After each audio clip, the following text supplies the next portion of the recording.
अस्सलाम वालेकुम बच्चों, ये है आपकी तितली उर्दू जमात दोम। आज हम इसका सफ़ा नंबर 9 हल करेंगे। हमारी दूसरी कहानी है सबके साथ साथ, उसका सफ़ा नंबर 9 आज हम हल करेंगे। सवाल है इसका, ज़ैल में दिए गए जुमले पढ़ें और सबक की तरतीब के मुताबिक लिखें। कोई भी चीज़ आपने करनी है तो पहले उसकी अच्छी तरह से पढ़ाई करेंगे ताकि आपको इसकी समझ आ जाए, और फिर जो है ना आपने वो काम लिखना है। ज़ैल में दिए गए जुमले पढ़ें और सबक की तरतीब के मुताबिक लिखें। ये जो 4 जुमले दिए हुए हैं, 1 2 3 4 जुमले दिए हुए हैं, आपने पहले इनको अच्छी तरह से पढ़ना है, इसकी रीडिंग करनी है और फिर इनको तरतीब के मुताबिक लिखना है कि पहले क्या हुआ था, उसके बाद क्या हुआ था, उसके बाद क्या हुआ था और एंड पे क्या हुआ था। ठीक है, सबसे पहले हम ये जुमले पढ़ेंगे। वो सब के साथ मिलकर रहते थे। वो सब के साथ मिलकर रहते थे। वो सब के साथ मिलकर रहते थे। उनके पीछे कुछ बकरियां। उनके पीछे कुछ बकरियां। उनके पीछे कुछ बकरियां। अब काम बांटने की बारी थी। अब काम बांटने की बारी थी। अब काम बांटने की बारी थी। मैं गोश्त पकाऊंगा।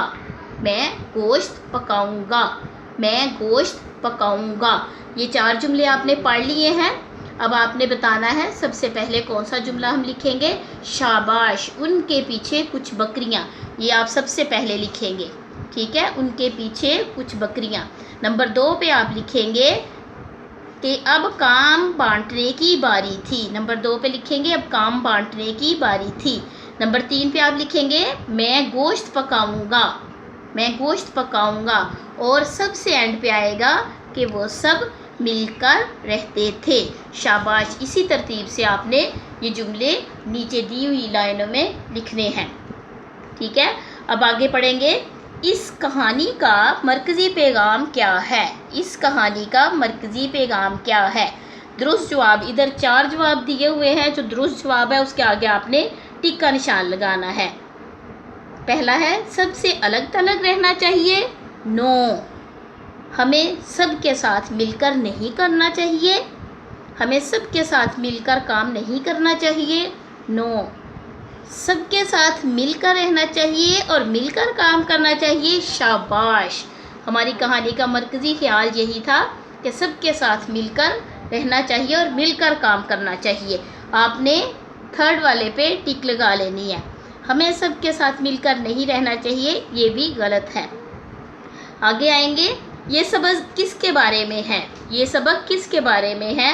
आपने 4 जवाब दिए हुए हैं, आपने दुरुस्त जवाब का इंतखाब करना है। नमाज के बारे में है ये जो सबके साथ साथ है कहानी। नहीं। हज के बारे में है। नहीं। रसूलुल्लाह सल्लल्लाहु अलैहि वसल्लम की अच्छी आदतों के बारे में है। जी हाँ, कि वो कैसे अपने सहाबा के साथ मिलकर काम करते थे और मिलकर रहते थे कि मैं सबसे अलग ना लगूं। आपने 3rd वाला जो ऑप्शन है उस पर टिक करना है। रसूलुल्लाह के बचपन के बारे में है। नहीं। आगे है इस कहानी के आगाज़ में क्या होता है। कहानी किस तरह से शुरू हो रही थी। आपने दुरुस्त जवाब का इंतखाब करना है। 4 जवाब दिए हुए हैं, जो दुरुस्त जवाब है उसका आपने टिक लगानी है। घोड़े एक कतार में चल रहे थे। नहीं। ऊँट एक कतार में चलते जा रहे थे। जी हाँ, शाबाश, ऊँट एक कतार में चलते जा रहे थे, इसको आपने टिक करना है। ऊँट कतार में नहीं चल रहे थे, ये भी गलत है, और ऊँट थक गए थे, ये भी गलत है। आगे है इस कहानी के आखिर में क्या हुआ था। आपने इंतखाब करना है दुरुस्त जवाब का। 4 जवाब दिए हुए हैं, उसमें से दुरुस्त जवाब का आपने इंतखाब करना है। सबसे पहला है सारा काम एक ही सहाबी ने किया था। नहीं, कुछ ने लकड़ियाँ लाई थी, कुछ ने गोश्त पकाया था, कुछ ने रोटियाँ पकाई थी। नंबर 2 है अल्लाह के नबी सल्लल्लाहु अलैहि वसल्लम ने अपने साथियों के साथ खाना पकाने में मदद की थी। जी हाँ, शाबाश, वेरी गुड। सारा खाना सिर्फ 2 सहाबियों ने मिलकर पकाया। नहीं, ये भी गलत है। और सारा काम सिर्फ सहाबा ने किया, ये भी गलत है। जो इसका सेकंड वाला ऑप्शन है वो दुरुस्त है। आपने इस पर टिक का निशान लगाना है।